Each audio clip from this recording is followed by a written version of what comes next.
ꯃꯌꯥꯝꯕꯨ ꯑꯍꯟꯅꯃꯛꯇꯗ ꯄꯟꯊꯣꯛꯂꯤꯛꯂꯝꯒꯤ ꯃꯥꯏꯀꯩꯗꯒꯤ ꯇꯔꯥꯝꯅ ꯑꯣꯛꯆꯔꯤ꯫ ꯑꯩꯈꯣꯏꯅ ꯉꯁꯤꯁꯨ ꯂꯦꯞꯄ ꯂꯩꯇꯅ ꯁꯥꯟꯅꯖꯔꯛꯄ ꯑꯩꯈꯣꯏꯒꯤ ꯋꯥꯔꯤ ꯄꯔꯤꯡꯗ ꯉꯁꯤ ꯑꯃꯨꯛ ꯇꯥꯕꯤꯔꯁꯤ ꯂꯣꯏꯈꯔꯦ ꯌꯦꯅꯤꯡꯊꯥ ꯇꯔꯨꯛꯁꯨꯕ ꯇꯥꯡꯀꯛ꯫ ꯉꯁꯤꯒꯤ ꯇꯔꯨꯛꯁꯨꯕ ꯇꯥꯡꯀꯛ ꯑꯁꯤꯗꯅ ꯀꯔꯤ ꯑꯣꯏꯔꯤꯕ ꯃꯌꯥꯝ ꯄꯨꯟꯅ ꯋꯥꯔꯤꯁꯤ ꯇꯥꯃꯤꯟꯅꯔꯒ ꯑꯃꯨꯛ ꯈꯪꯃꯤꯟꯅꯔꯁꯤ꯫ ꯁꯨꯁꯤꯜꯅꯁꯨ ꯔꯦꯁꯃꯥ ꯃꯤꯔꯥꯏꯔꯦ꯫ ꯔꯦꯁꯃꯥ ꯃꯍꯥꯛꯀꯤ ꯑꯁꯦꯡꯕ ꯈꯨꯗꯤꯡꯃꯛ ꯂꯤꯔꯤꯕꯅꯤ ꯍꯥꯏꯗꯨꯅ ꯁꯨꯁꯤꯜꯗ ꯄꯥꯎ ꯀꯌꯥ ꯑꯃ ꯇꯝꯃꯦ꯫ ꯑꯗꯨꯕꯨ ꯃꯍꯥꯛꯅ ꯐꯅ ꯇꯝꯖꯔꯕꯁꯨ ꯁꯨꯁꯤꯜꯅ ꯃꯍꯥꯛꯄꯨ ꯊꯥꯖꯈꯤꯗ꯭ꯔꯦ꯫ ꯃꯍꯥꯛꯅ ꯌꯥꯈꯤꯗ꯭ꯔꯦ꯫ ꯔꯦꯁꯃꯥꯒꯤ ꯅꯝꯕꯔ ꯐꯥꯎꯕ ꯁꯨꯁꯤꯜꯅ ꯕ꯭ꯂꯣꯛ ꯇꯧꯔꯒ ꯊꯝꯈ꯭ꯔꯦ꯫ ꯅꯨꯃꯤꯠꯇꯨꯃ ꯔꯦꯁꯃꯥ ꯌꯥꯝꯅ ꯀꯞꯄꯦ꯫ ꯃꯃꯥꯟꯅꯕꯤꯅ ꯃꯍꯥꯛ ꯐꯅ ꯊꯦꯝꯂꯕꯁꯨ ꯔꯦꯁꯃꯥ ꯀꯞꯄꯗꯤ ꯇꯣꯛꯇ꯭ꯔꯦ꯫ ꯃꯍꯥꯛꯀꯤ ꯑꯍꯥꯟꯕ ꯈꯪꯅꯖꯕ ꯅꯨꯄꯥꯅꯤ꯫ ꯀꯔꯤꯁꯨ ꯂꯩꯇꯕ ꯃꯃꯥꯟꯅꯕꯤ ꯈꯔꯅ ꯊꯧꯖꯤꯟꯕ ꯌꯥꯔꯨꯕꯗꯒꯤ ꯃꯍꯥꯛ ꯍꯧꯖꯤꯛꯇꯤ ꯅꯤꯡꯕ ꯀꯥꯏꯔꯦ꯫ ꯅꯨꯃꯤꯠꯇꯨꯒꯤ ꯅꯨꯃꯤꯗꯥꯡ ꯑꯗꯣ ꯔꯦꯁꯃꯥ ꯆꯥꯛ ꯆꯥꯕ ꯌꯥꯗꯦ꯫ ꯃꯍꯥꯛ ꯀꯞꯂꯒ ꯑꯁꯨꯝ ꯂꯩ꯫ ꯃꯔꯛ ꯃꯔꯛꯇ ꯁꯨꯁꯤꯜꯒꯤ ꯅꯝꯕꯔ ꯑꯗꯨꯗ ꯃꯍꯥꯛꯅ ꯗꯥꯏꯜ ꯀꯌꯥ ꯇꯧꯖꯩ꯫ ꯗꯥꯏꯜ ꯇꯧꯔꯕꯁꯨ ꯁꯨꯁꯤꯜꯅ ꯊꯝꯈꯤꯕ ꯕ꯭ꯂꯣꯛ ꯑꯗꯨꯗꯤ ꯀꯩꯗꯧꯅꯨꯡꯗ ꯈꯛ ꯂꯧꯊꯣꯛꯈꯤꯗ꯭ꯔꯦ꯫ ꯅꯤꯡꯕ ꯀꯥꯏꯅ ꯀꯥꯏꯅ ꯋꯥꯈꯜ ꯅꯨꯡꯉꯥꯏꯇ ꯅꯨꯡꯉꯥꯏꯇ ꯅꯨꯃꯤꯠ ꯑꯗꯨꯃ ꯔꯦꯁꯃꯥ ꯆꯥꯛ ꯆꯥꯗꯅ ꯑꯗꯨꯃꯛ ꯇꯨꯝꯈꯤ꯫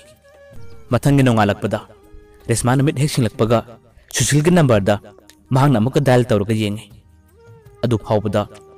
ꯁꯨꯁꯤꯜꯅ ꯃꯍꯥꯛꯅ ꯊꯝꯈꯤꯕ ꯕ꯭ꯂꯣꯛ ꯑꯗꯣ ꯀꯩꯗꯧꯅꯨꯡꯗ ꯍꯥꯡꯗꯣꯔꯛꯇ꯭ꯔꯦ꯫ ꯔꯦꯁꯃꯥ ꯅꯣꯡꯃ ꯅꯤꯅꯤ ꯑꯁꯦ ꯌꯥꯝꯅ ꯋꯥꯈꯤ꯫ ꯃꯍꯥꯛ ꯁꯨꯁꯤꯜꯒ ꯀꯥꯏꯅꯕꯗꯤ ꯄꯥꯝꯗ꯭ꯔꯦ꯫ ꯃꯃꯥꯟꯅꯕꯤꯒ ꯄꯨꯟꯕ ꯃꯇꯝꯗꯗꯤ ꯃꯃꯥꯟꯅꯕꯤꯗ ꯃꯍꯥꯛꯅ ꯄꯦꯟꯗꯕ ꯋꯥꯔꯤ ꯀꯌꯥ ꯑꯃ ꯇꯝꯃꯦ꯫ ꯃꯍꯥꯛꯅ ꯇꯝꯕ ꯃꯇꯝꯗ ꯃꯃꯥꯟꯅꯕꯤꯅ ꯑꯁꯨꯝꯅ ꯍꯥꯏꯔꯛꯏ, ꯅꯨꯄꯥ ꯃꯥꯅ ꯀꯔꯤꯒꯤ ꯑꯗꯨꯛ ꯀꯨꯏꯅ ꯃꯨꯛꯄ ꯌꯥꯕ꯭ꯔꯥꯅꯦ? ꯃꯥꯕꯨ ꯀꯔꯤ ꯑꯣꯏꯔꯤꯒꯦ? ꯐꯔꯕꯁꯨ ꯐꯠꯇ꯭ꯔꯕꯁꯨ ꯑꯩꯈꯣꯏꯅ ꯍꯥꯏꯔꯤꯕꯁꯦ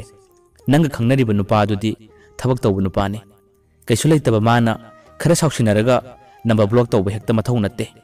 ꯇꯧꯅꯤꯡ ꯇꯧꯁꯅꯨ꯫ ꯀꯔꯤꯒꯤ ꯅꯪꯅ ꯑꯁꯤꯗ ꯅꯤꯡꯕ ꯀꯥꯏꯅ ꯀꯞꯂꯨꯅꯤ? ꯁꯥꯎꯐꯝ ꯊꯣꯛꯄ ꯅꯣꯡꯃ ꯅꯤꯅꯤ ꯁꯥꯎꯔꯗꯤ ꯌꯥꯔꯦꯗꯅ꯫ ꯀꯔꯤꯒꯤ ꯅꯨꯃꯤꯠ 4-5 ꯍꯦꯟꯅ ꯃꯍꯥꯛꯅ ꯅꯪꯒꯤ ꯅꯝꯕꯔ ꯕ꯭ꯂꯣꯛ ꯇꯧꯔꯤꯕꯅꯣ? ꯀꯩꯝꯇ ꯈꯜꯂꯨꯅꯨꯁꯦ꯫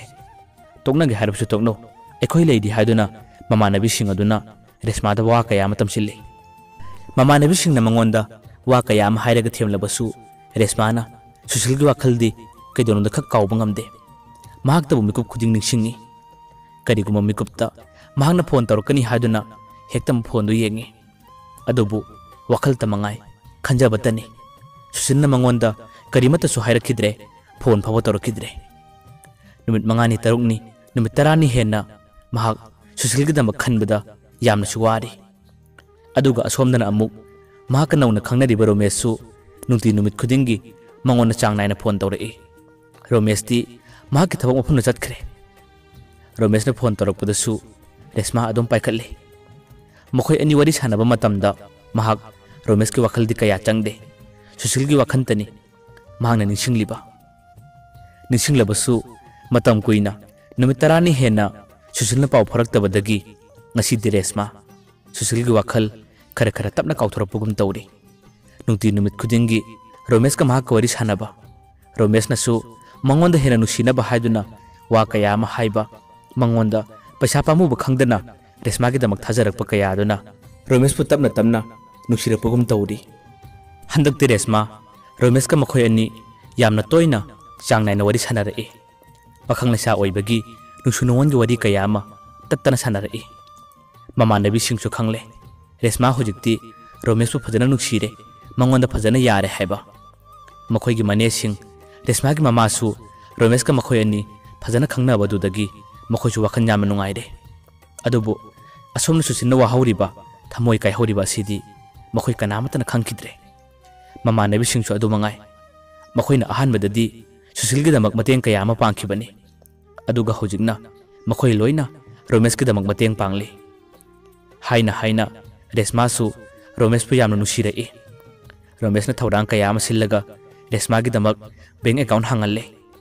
ꯊꯥ ꯈꯨꯗꯤꯡꯒꯤ ꯃꯥꯒꯤ ꯄꯩꯁꯥ ꯀꯥꯞꯄꯤꯔꯛꯀꯅꯤ ꯍꯥꯏꯗꯨꯅ ꯔꯦꯁꯃꯥꯁꯨ ꯔꯣꯃꯦꯁꯅ ꯍꯥꯏꯕ ꯌꯥꯗꯨꯅ ꯃꯃꯥꯟꯅꯕꯤꯒ ꯆꯠꯂꯒ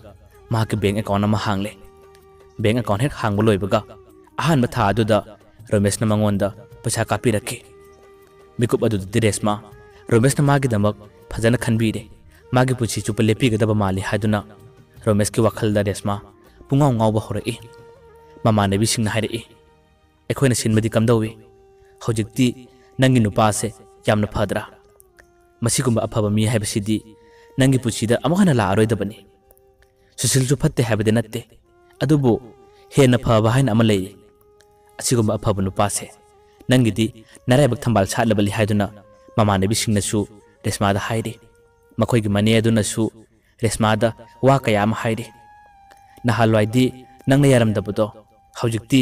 नंग खंगनरिबु नुपासे यामना फद्रा कमदौई हाइदुना रोमेश की वरी तनी ममानबिसिंग लेकाइगी मनेसिंगना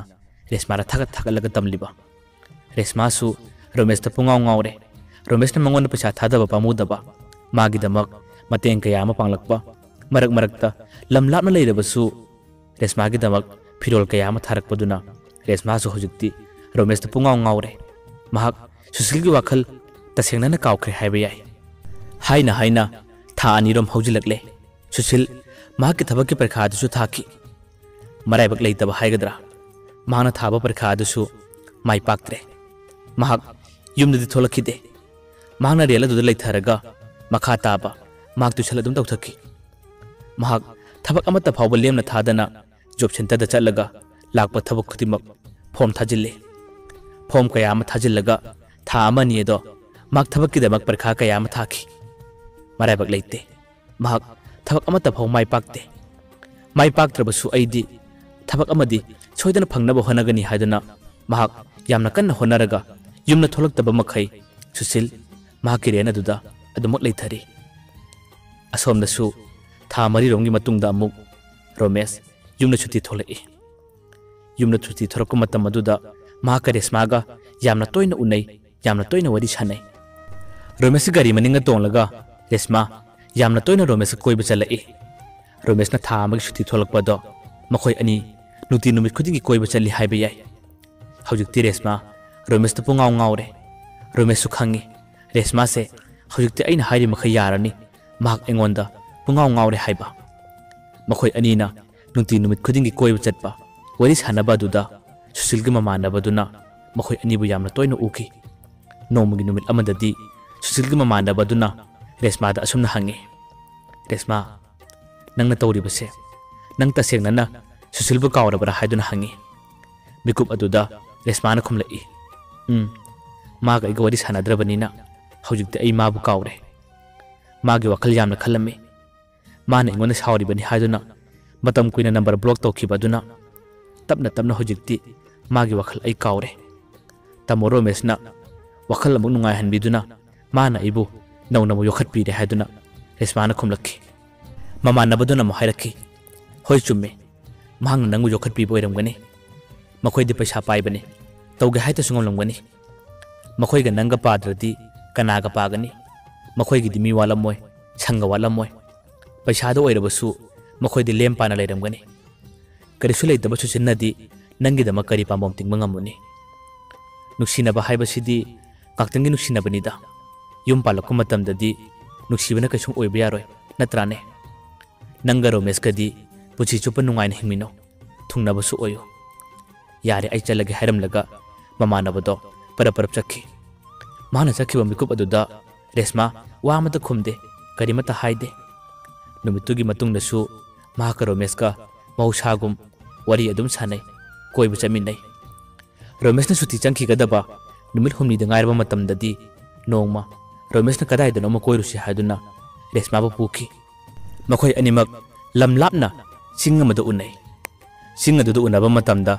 रोमेशना रेशमादा असुम हाइरखी ngasiदा नाकी थमोय पीरो हाइदुना रेशमा रोमेशना हाइरिबदु यादे रेशमाना हाइरखी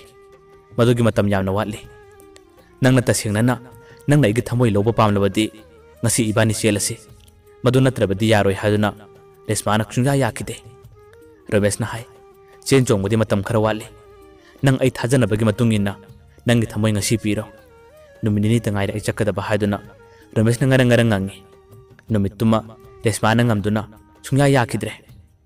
नुमितुदा रेशमाना याखिदबना मरम ओरगा मखोय अनि नुमिदांगना फोनदा वरी सानबा मतमदा यामना खन्नरई मरै यामना येनरई रेशमाना फजना हाय नंगना तसेंगना नंगना इबु पामजरबदी नुसिरबदी नखोयदा इबु पुसिल्लो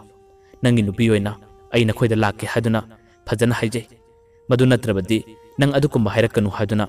मखोय अनि नुमितुमा फजन खनखी रोमेशना फोन थमलमदाइदा रेशमादा असुमना हायरमखी नंगी पुंसीदा अखोयगुम नुपादी नपुंसीदा खक फंगलरोय नंगोंदैना हायरिबदो नंगमु मांगहनगे हायब नत्ते नंगना अदुमना यामना नापन कारबदी ngasiदगी नंगमु तोलसु तोकनी आई नुपी अतोप कोइगनी हानसु आइदी नुपी मयाम अमा खंगनै नंगुम नुपीदी अमुक थेंगनद्री हायदुना यामना सावना हायरमलगा रोमेश फोन थमकी रोमेश तसेंगना नुपी अतोपसु कोइबनी नुमितुगी नुमिदांगदा सावनिंगमगी मैदुना द खंगदे रोमेश महाका अतोपा हाना खंगनब नुपी अमा नुमितुगी नुमिदांगदा दुम चेनख्रे मथंगी नोंगालकपदा रोमेश नुपी चेनख्रे हाबगी पावसे रेशमाना तारखी रेशमा यामनी इकाइखी वखलसु याम नुंगाइखिदे मखोइगी मनेसिंग अमदी ममानबीसिंग अदो रोमेशना असुमना तौरकनी हायबसे कैदोनदा खक थाजखिदे महाका निपादु खंगनै हायबा लेकाय अदुगी मी मयाम अमा खंगमनीना रेशमा होजिक्ति वखन नुंगाइतब इकाइबे हेनखिदुना युमदगी मपान फाव थोकपा ngamdre था मखाय मखरे हेना रेशमा युमदगी मपान थोकपा ngamkide रोमेशना मंगोंदा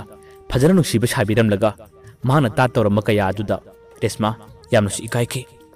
सुशीलबसु महाना काउथोखिबा अदुगा हुजिकना मखोय अनिमक रेशमागी लाइबक्ता अमता फाव तमद्रबा मतौ असुमना मतम कया अमा हौख्रे असोमनसु सुशील महागी थबकि परखा कया अमा महाक माइ पाकनबा हायना थाजै माइ अमता फाव पाकपा ngamkide कोना थंगददी युमना थोक्तबा कुइरे हायदुना महाक परखा कया अमा थारमलगा महाक युमना थोलखी महाकसु रेशमा खंगनरंबा रोमेश नुपी चेनबगी पाव खुदिमक लोइना तारबनी पाव तारबसु महाकते हुजिक रेशमागी वखल काउख्रे युमदा लैरबा मतमदा युमगी मतेंग पांगनबा हायदुना मतम मतमगी ओइबा थबक कया अमा सुरगा हिंगबा होरखी थबक सुबदा सुशील